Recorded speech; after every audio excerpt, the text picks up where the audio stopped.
Hi everyone, how are you all doing, guys? Today we are going to start the revision session of biomolecules chapter.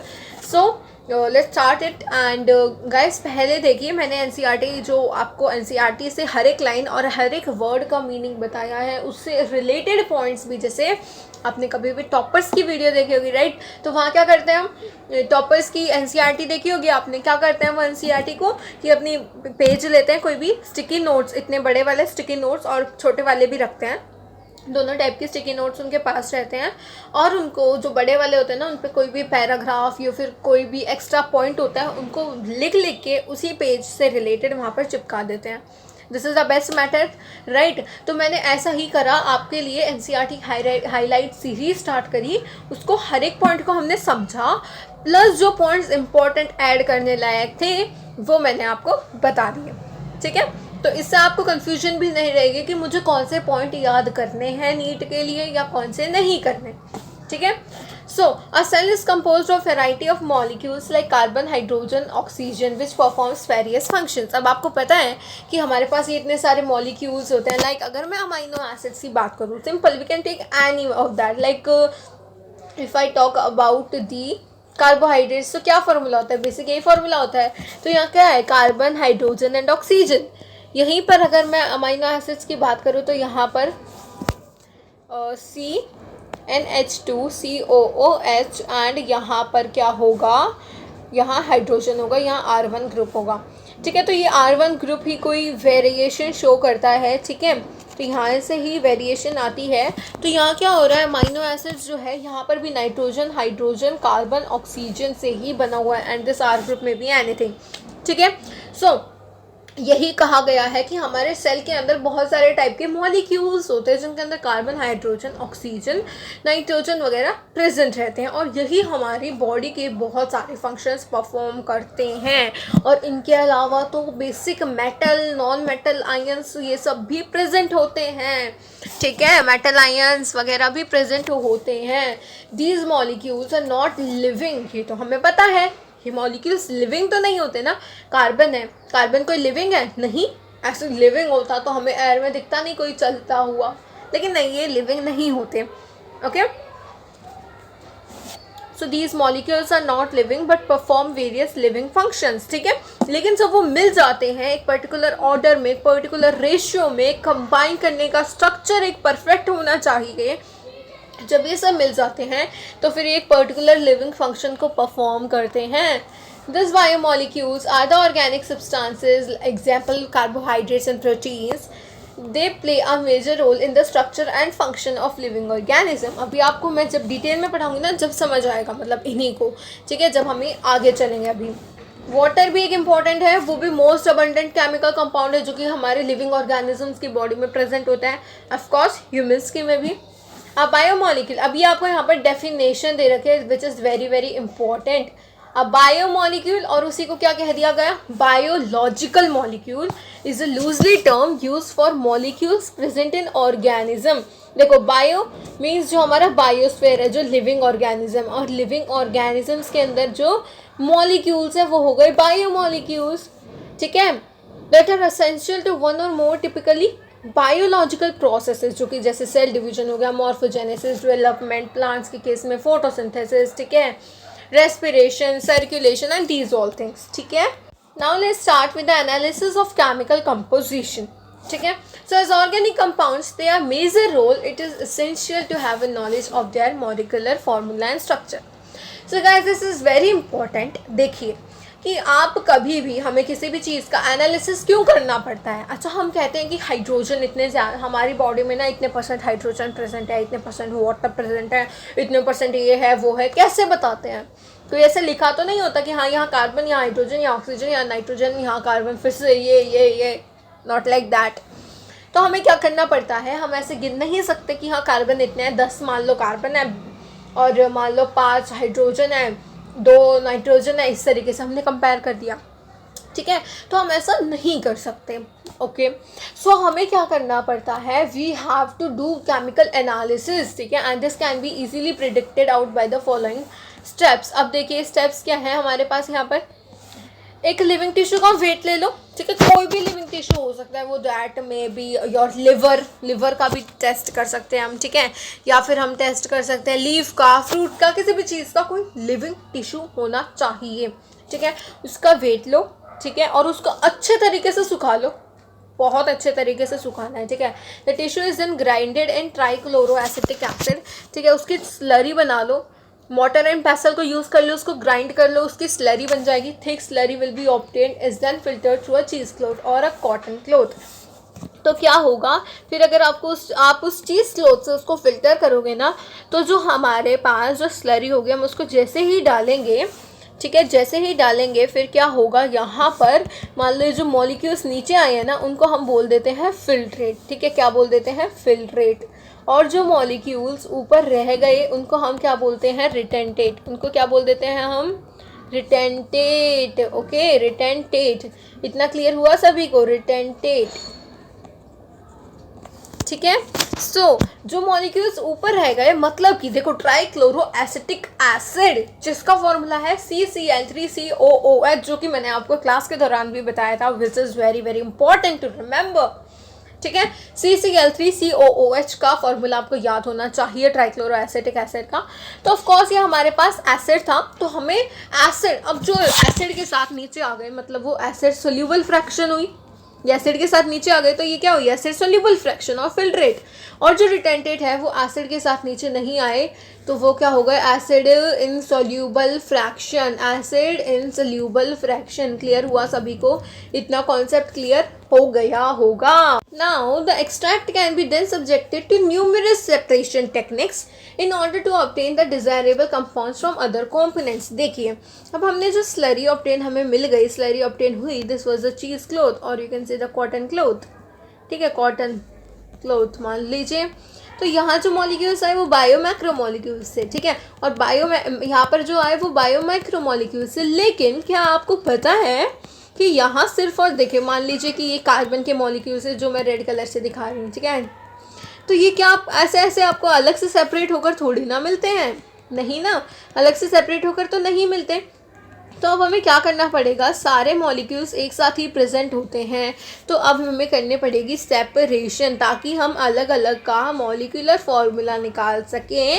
और देखिए जैसे separation करेंगे, हर एक molecular separate हो जाएगा, अलग से apparatus में रखेंगे, फिर उनके मॉलिक्यूलर फार्मूला टेक्निक से उनके मॉलिक्यूलर फार्मूला चेक करेंगे और फिर अपनी लिस्ट से मैच करेंगे कि ये मॉलिक्यूलर फार्मूला किस कंपाउंड का है। क्लियर हुआ इतना? So, by successfully performing the above steps, we can get an idea of the molecular formula and the probable structure of the compound. Molecular formula पता लग गया तो लगभग हम उसके compound के structure पर भी पहुंच जाएंगे। So, एक और हमारे पास definition आ गई सिंपल सी, all the carbon compound that we get from living organism, living tissues are known as biomolecules. Now, let's do the Ash analysis. Ash analysis और मतलब हमें क्या करना है, ऐश एनालिसिस करनी है। तो अब देखो क्या करेंगे, ash is the remaining part of any living tissue which remains back after burning all the organic compounds. Ash देखिए कभी भी कागज़ जलाया होगा आपने, है ना, तो फिर जो मटेरियल जो ऊपर उड़ के चला जाता है ना, जैसे कागज़ जलाया तो फिर CO2 ऊपर चली गई और यहाँ पर जो बच गई उसको हम हिंदी में बोलते हैं राख, है ना। तो उसी राख का हमें यहाँ पर एनालिसिस करना है, लेकिन कागज़ जलाकर नहीं, किसी लिविंग टिश्यू को जलाकर, जो कि हम पूरी तरीके से ड्राई कर लेंगे, ठीक है, पूरी तरीके से ड्राई कर लेंगे। और मतलब जब तक पूरा वाटर इवेपोरेट नहीं हो जाता ना, उसको वेट नहीं करना है। और जब वाटर इवेपोरेट अच्छी तरीके से हो गया फिर हम उसको वेट करेंगे and that weight will be known as dry weight, ठीक है। After that tissue is burned completely which results in the formation of ash, ठीक है। टिश्यू पूरी तरीके से बर्न हो जाएगा, फिर वहाँ क्या मिलेंगे, हमें ऐश मिलेंगे। Thus, ash formed contains inorganic elements like potassium, sodium, calcium, magnesium, ये सभी, ठीक है। ऐश में क्या होंगे, हमेशा नोटिस करना, ऐश के अंदर होंगे इनऑर्गेनिक एलिमेंट्स, ठीक है, जो कि एसिड सोल्यूबल फ्रैक्शन में आते हैं, जो कि मैंने आपको अपने सीरीज में भी बताया था। दिस इज़ वेरी इंपॉर्टेंट कि जो हमारे पास जो एलिमेंट्स होते हैं ना, inorganic element, they fall in the category of acid soluble fraction, they fall in the category of acid soluble fraction, यानी कि वो कहाँ पर आते हैं, फिल्ट्रेट में। क्लियर हुआ?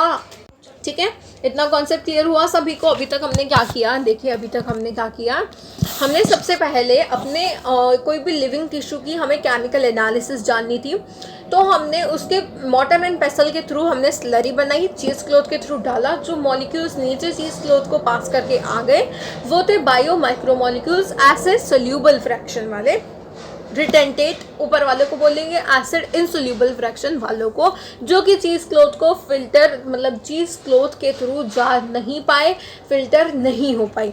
ठीक है, फिर हमने किया एश एनालिसिस, जहाँ पर हमने क्या किया कि भाई कोई भी जैसे कोई भी लिविंग टिश्यू लीफ ले लिया हमने, फिर से मान लो उसका पूरी तरीके से ड्राई करके ड्राई वेट लिया, और उस ड्राई वेट को जब हमने बर्न कर दिया, बर्न करने के बाद जो नीचे रेसिड्यू बच गया that is termed as the ash.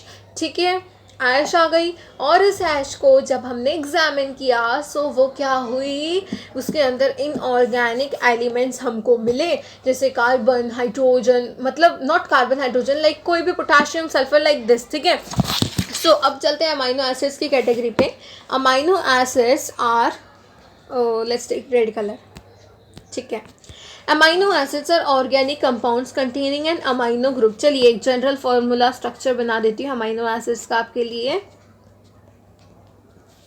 So this is the general structure of amino acid, and this R1 group में भी एनी ग्रुप। ठीक है, जैसे कि अगर R1 की जगह हाइड्रोजन है तो ग्लाइसिन होगा, R1 की जगह अगर CH2OH है तो सीरीन होगा। ठीक है, तो इस तरीके से हमें समझने हैं।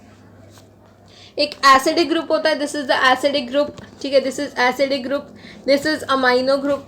ठीक है, और एक ही कार्बन पे सब्स्टिट्यूटेड होते हैं। ठीक है, and the alpha carbon, this is known as the alpha carbon, hence they are called alpha amino acids. ठीक है, they are substituted methane, this is very important, NCERT में भी लिखा हुआ है that they are substituted methanes. Enzymes, though they are active site, catalyze reactions at a high rate. Alpha carbon also bears a hydrogen and a variable group designated as R, जो मैंने R group आपको बताया था ना यहाँ पर। Thus there are 4 substituent groups present on alpha carbon. ठीक है, विच occupy the 4 different valency position. Carbon की वैलेंसी कितनी होती है, 4 होती है, और चारों जगह किसी ना किसी ग्रुप ने यहाँ पर ऑक्यूपाई कर ली। ठीक है, कौन कौन से ग्रुप हैं, हाइड्रोजन, कार्बोक्सिल, अमाइनो, और कोई भी R ग्रुप यहाँ पर हो सकता है। ठीक है, based on the nature of R group. ठीक है, अब R ग्रुप जैसे हाइड्रोजन लगा दिया तो अलग नेचर हो जाएगा, जैसे ग्लाइसिन में हाइड्रोजन होता है तो मतलब वहाँ पर पता है क्या होता है, ग्लाइसिन ऑप्टिकली इनएक्टिव आइसोमर होता है ना, ऑप्टिकली इनएक्टिव होता है क्योंकि वहाँ पर ये सिमेट्री शो कर जाता है, दोनों हाइड्रोजन हाइड्रोजन होते हैं, लेकिन ऐसा नहीं होना चाहिए था। ठीक है, so based on the nature of R group there are many amino acids. However, those which occur in proteins are only of 20 types. ठीक है, प्रोटीन्स में सिर्फ 20 होते हैं, प्रोटीन सिर्फ 20 टाइप के अमाइनो एसिड्स ही बना सकते हैं। ठीक है, और वैसे कितने अमाइनो एसिड्स होते हैं, वैसे होते हैं 300 अमाइनो एसिड्स। ठीक है, the amino group accept a proton. ठीक है, अमाइनो ग्रुप एक प्रोटॉन को एक्सेप्ट कर लेता है, where is the carboxyl group, ठीक है, सो कार्बोक्सिल ग्रुप डोनेट कर देता है। So an amino acid connect as both acid and base, hence it is amphoteric in nature. Zwitter ion का कॉन्सेप्ट अभी बताऊंगी मैं आपको। The R group in these proteinaceous amino acids could be hydrogen, glycine के case में methyl group है तो alanine हो जाएगा, हाइड्रोक्सी मिथाइल है तो सीरीन हो जाएगा। The chemical and physical properties of amino acids are essentially due to the amino, carboxyl and functional groups present. देखिए यहाँ पर आपको ये दिखा रखा है, this is the amino group, जो मैंने NH2 लिखा। ठीक है, NH2 जो मैंने लिखा वही यहाँ पर इस तरीके से शो कर रखा है। This is the carboxyl group. ठीक है, ये H और ये R चेन है, साइड वाली chain. Okay, now coming on to the classification of amino acids, which is very important. Based on the number of amino acids and carboxyl group present, amino acids are characterized और categorized in the following types. देखिए, पहला है acidic amino acid. Acidic amino acid जहाँ पर 1 amino group होगा and 2 carboxyl group होंगे पर molecule, जैसे कि ग्लूटामिक एसिड, एस्पार्टिक एसिड। ठीक है, और बेसिक अमाइनो एसिड के केस में क्या होगा, these contain 2 amino groups and 1 carboxyl group. दो अमाइनो ग्रुप होंगे, क्योंकि अमाइनो ग्रुप क्या करता है, ये बेसिक नेचर दे देता है, ठीक है। एक कार्बोक्सिल ग्रुप होगा, दो अमाइनो ग्रुप होंगे पर मॉलिक्यूल के अकॉर्डिंग, जैसे कि arginine, lysine, histidine. Neutral amino acid इस सब मैंने आपको याद कराए थे ना, arginine, lysine, histidine, glutamic acid, aspartic acid. Neutral amino acid के केस में क्या होता है, ये एक अमाइनो ग्रुप और एक कार्बोक्सिल ग्रुप को रखते हैं, जैसे मिथियोनिन, आइसोल्यूसिन, सीरीन, थीरियोनिन, सी और आपके पास cysteine, glycine, alanine, valine, leucine, asparagine, glutamine and proline, ठीक है। ठीक है, और हमारे पास एरोमेटिक अमाइनो एसिड्स में हो जाएंगे जिनके पास एरोमेटिक रिंग्स होती हैं उनके साइड चेन में, जैसे कि फिनाइलएलानिन, ट्रायोसिन, ट्रिप्टोफैन। तो एक बार हम जल्दी से क्या करेंगे, जो 20 टाइप के अमाइनो एसिड है जो कि प्रोटीन बनाने के, प्रोटीनोजेनिक इन नेचर होते हैं, प्रोटीन बनाने के काम आते हैं, उनके नाम जल्दी जल्दी पढ़ेंगे। आप भी मेरे साथ बोलना। Glycine, alanine, valine, leucine, isoleucine, aspartic acid, asparagine, glutamic acid, glutamine, lysine, cysteine, arginine, methionine, serine, threonine, phenylalanine, tyrosine, tryptophan, histidine and proline. Clear हुआ सबको? Okay, very good. Now let's understand the concept of Zwitter ions. देखिए, Zwitter ion formation is another particular property of amino acid which is very very important. It is a neutral molecule with positive and negative charge. मतलब neutral molecule होगा लेकिन positive और एक negative charge ही होगा जो cancel कर देंगे एक दूसरे को, ठीक है। Having the ionizable nature of NH2 and COOH group. Hence in solutions of different pH the structure of amino acid changes, ठीक है, वेरिएबली। अब यहाँ पर देखिए लो पीएच, अब ये मैंने आपको वीडियो में भी बताया था, लो पीएच, न्यूट्रल पीएच यानी कि एक्वस सोल्यूशन की बात अगर मैं कर रही हूँ, एक्वस सोल्यूशन, ठीक है। और यहाँ पर है हमारे पास हाई पीएच, ठीक है, यहाँ क्या है, हाई पीएच। देखिए अब यहाँ पर लो पीएच के केस में क्या होगा, यहाँ पर लो पीएच में हमारे पास हाइड्रोजन्स ही हाइड्रोजन्स प्रेजेंट होंगे, ठीक है, क्योंकि एसिडिक नेचर हो गया ना, एसिडिक नेचर है तो हाइड्रोजन ही हाइड्रोजन होंगे। और यहाँ बेसिक नेचर है तो बेसिक में क्या होता है, बेसिक में तो OH, just a second, basic में तो OH माइनस के ग्रुप्स प्रेजेंट होते हैं, ठीक है। तो यहाँ पर OH माइनस यानी कि जिनको प्रोटॉन चाहिए वो वाले ग्रुप्स प्रेजेंट हैं। अब देखिए यहाँ पर क्या होगा, यहाँ होगा कुछ ऐसा कि यहाँ पर हमें जो है NH3 पॉजिटिव, अब देखिए सिंपल में क्या है, सिंपली में NH2 होता है, ठीक है, मतलब अभी NH2 को फोकस करिए। सिंपल में क्या होता है, NH2 होता है, लेकिन जब ये एक हाइड्रोजन को अपने साथ जोड़ लेता है तो फिर ये बन जाता है NH3 और पॉजिटिव साइन आ जाता है हाइड्रोजन का, ठीक है। तो ज्विटर आयन के केस में क्या होगा, जैसे कि यहाँ पर लो पीएच है, लो पीएच के कारण COOH जो होगा वो अपना हाइड्रोजन, लो पीएच मतलब सिंपल पीएच है, ओके पीएच है, aqueous solution, not low pH, क्या करेगा, हाइड्रोजन अपना रिलीज कर देगा, H पॉजिटिव रिलीज कर देगा, तो ये क्या बन जाएगा, COO नेगेटिव, ठीक है। और फिर क्या होगा, COO नेगेटिव बनने के बाद यहाँ पर जो हाइड्रोजन रिलीज हुआ है अब वो NH2 ग्रुप अपने साथ जोड़ लेगा और वो बन जाएगा NH3 पॉजिटिव। इतना कॉन्सेप्ट क्लियर हुआ, और बाकी के ये दोनों में कोई चेंज नहीं आएगा। तो ये होता है ज्विटर आयन का concept. I hope it's clear. Low pH के केस में क्या होगा, लो पीएच में H+ ही H+ प्रेजेंट होंगे, तो NH2 जो है कोई भी H+ एक्सेप्ट करके NH3 पॉजिटिव आसानी से बन सकता है। तो ये हो जाएगा कैटायन का केस, जहाँ पर COO नेगेटिव भी नहीं बना। एनायन के केस में OH माइनसेस प्रेजेंट है जहाँ H की ज़रूरत है, तो ये अपना H रिलीज़ करके दे देगा, ये नेगेटिव बन जाएगा और इस पर कोई फ़र्क नहीं पड़ेगा। So this will be anion. Clear हुआ इतना concept, which is very very important, ठीक है। तो अमाइनो एसिड्स का इतना कॉन्सेप्ट क्लियर हो गया आप सभी को, अमाइनो एसिड क्या होते हैं। Now let's move on to the lipids. Lipids, fats, oils, wax, steroids, cholesterol are all lipids, ठीक है। Now they play a very important role in metabolism. They are high energy yielding compounds, ठीक है। So they are high energy yielding compounds. Lipids क्या होता है, water insoluble, क्योंकि वो क्या बना लेते हैं, मिसल्स बना लेते हैं। So they are water insoluble. Micelles कैसे बनाते हैं आपको बताया था मैंने कि यहाँ पर क्या होता है, हाइड्रोफिलिक टेल यहाँ पर होती है, ठीक है, और यहाँ क्या होती है, हाइड्रोफोबिक, ठीक है। ये क्या होती है, हाइड्रोफोबिक, ये सब क्या है, हाइड्रोफोबिक जो कि पानी से डरते हैं। और क्या होता है कि लिपिड्स का एक मॉलिक्यूल दूसरा मॉलिक्यूल आके एक साथ जुड़ जाते हैं और ये वाटर में इनसॉल्यूबल तो होते ही हैं, इसीलिए क्या बन जाती हैं, Mrs done. Okay, so and they are found in the membranes and also present as hormone and energy reserves, ठीक है। so क्या होगा, वो मेम्ब्रेन में मिलते हैं। क्लियर हुआ इतना। और ये सेल मेम्ब्रेन में भी मिलते हैं। फॉस्फोलिपिड बाइलेयर पढ़ा है ना हम सभी ने, फॉस्फोलिपिड बाइलेयर, ठीक है। सेल वाले चैप्टर में मैंने आपको बताया था फॉस्फोलिपिड बाइलेयर के बारे में, जहाँ पर लिपिड्स की जो अरेंजमेंट होती है वो कुछ इस तरीके से होती है, ठीक है। और वहाँ पर क्या होगा, ये वाले एंड्स हाइड्रोफिलिक होते हैं और ये वाले हाइड्रोफोबिक होते हैं। हाइड्रो लगा लेना, ठीक है। हाइड्रो से ही फिलिक, हाइड्रो से ही फोबिक, ठीक है।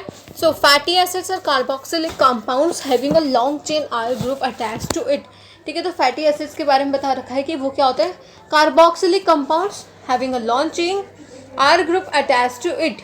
The alkyl group contain 1 carbon methyl to 19 carbon. Alkyl group में क्या होगा, 1 से 19 तक कार्बन प्रेजेंट होते हैं। दैट में बी सैचुरेटेड और अनसैचुरेटेड।